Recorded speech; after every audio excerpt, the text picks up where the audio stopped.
We hardly do press releases anymore. People don't pick it up. It's me, same. If I put it out on social media, it's like an explosion. I call Twitter a typewriter. That's what I really call Twitter, because it goes on to Facebook automatically, and it goes on to Instagram, and it goes on to television.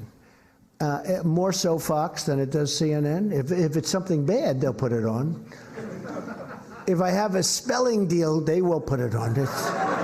Donald Trump spelled the word "the" wrong, you know. He doesn't know how to spell "the." He spelled it T-H-I. You know, they couldn't get any kind of a punctuation mistake. They put it on. So I'm very, very careful. I'm actually a good speller. But everyone said the fingers aren't as good as the brain.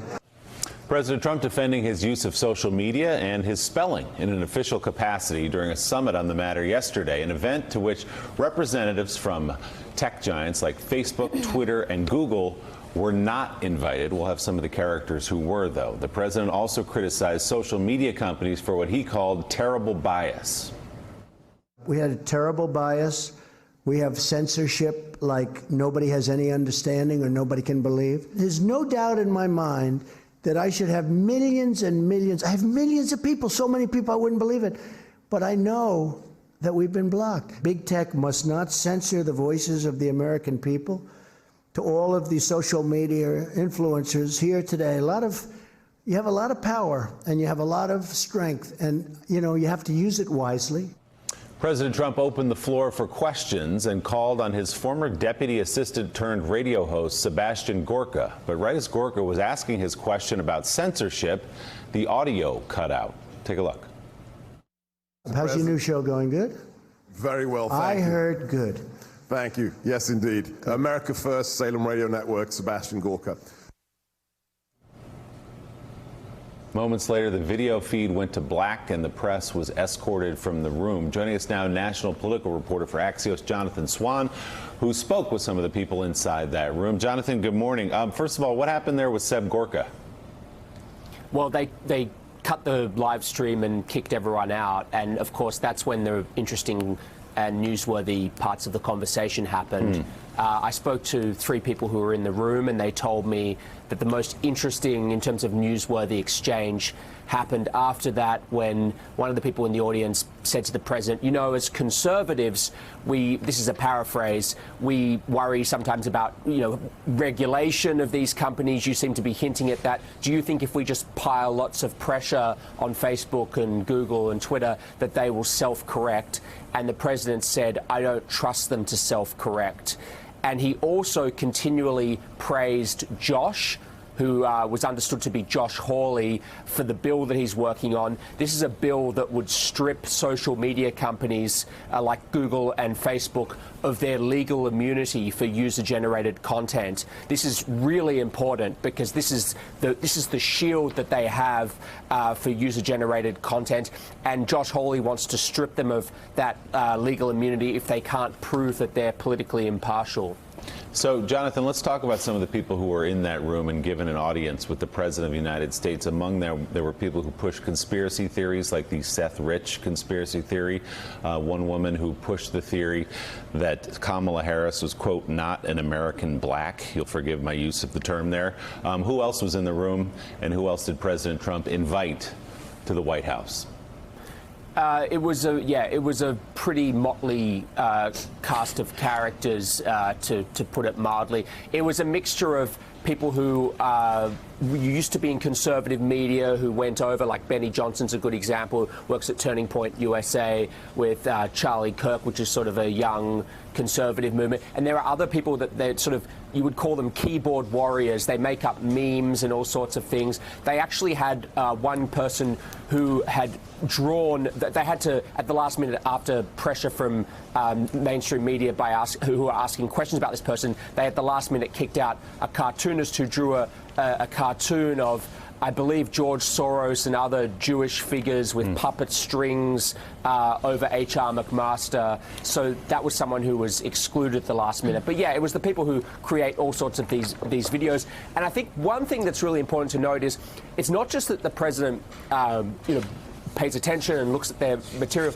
Dan Scavino, his social media director, has a direct relationship with a number of these people in the room, I'm told. He actually texts with them, encourages them. It's actually sort of almost formalized that relationship with the White House. And of course, this was an official audience. So, Heidi, this, of course, wasn't a social media summit. Twitter wasn't there, Google wasn't there, Facebook wasn't there. This was a meeting of guardians of the president online. It was a meeting to air their grievances. It was not meant to make any kind of advancement or an honest attempt to reach across to these tech companies. Maybe it was meant to hammer them because the president, we know that's his style, right, to kind of lower the boom on people. But I think this was just an attempt, once again, to kind of set the stage and put on a show for his supporters about how they are so oppressed, leaving aside the fact that, and Adrian, you know this better than anyone, during the last election cycle, it was the president and team Republicans who benefited the most from exposure on social media. According to the Mueller report, 28 million impressions on Twitter and Facebook from Russian bots that were overwhelmingly there to help the president. That seems to be a history that is just overlooked. Yeah, that's right, Heidi. And not only was it just the Russian bots that were moving memes and sowing discord using social media, but it was also Trump. Every time he would tweet something that sounded so erratic and so crazy, the media would get off its game and would focus on those tweets. And I remember time and time again, we had policy rollouts on Hillary Clinton's campaign that got thwarted because of something that Trump, tweeted erratically, something that he said that, people were just aghast that they couldn't believe that he tweeted this.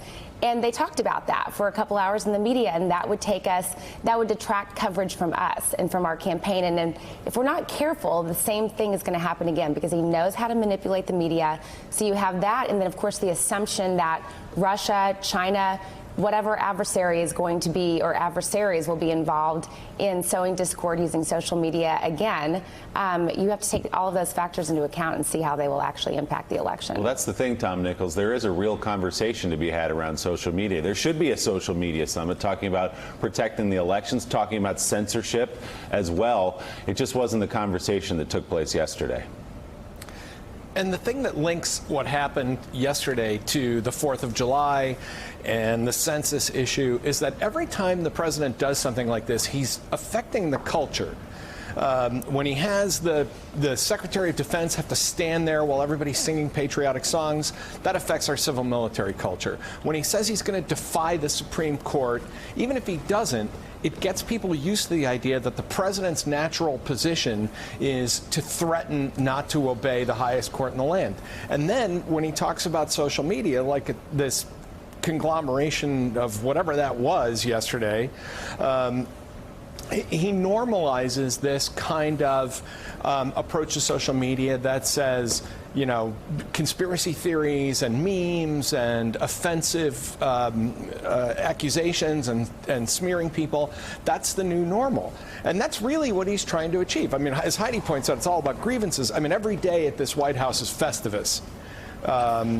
Because the president is constantly airing these grievances, and he must have loved having people who agree with him about that. But this changes the political culture in America, and it makes it less democratic, less liberal, less American, in my view. Tom Nichols, thank you very much. As always, Jonathan Swan of Axios, thank you as well. Always reading your reporting. Coming up next, lawyers for Jeffrey Epstein want the wealthy sex offender released on bail ahead of his trial. We'll talk about Epstein's new $77 million legal strategy next on Morning Joe. Thanks for checking out MSNBC on YouTube, and make sure you subscribe to stay up to date on the day's biggest stories. And you can click on any of the videos around us to watch more from Morning Joe and MSNBC. Thanks so much for watching.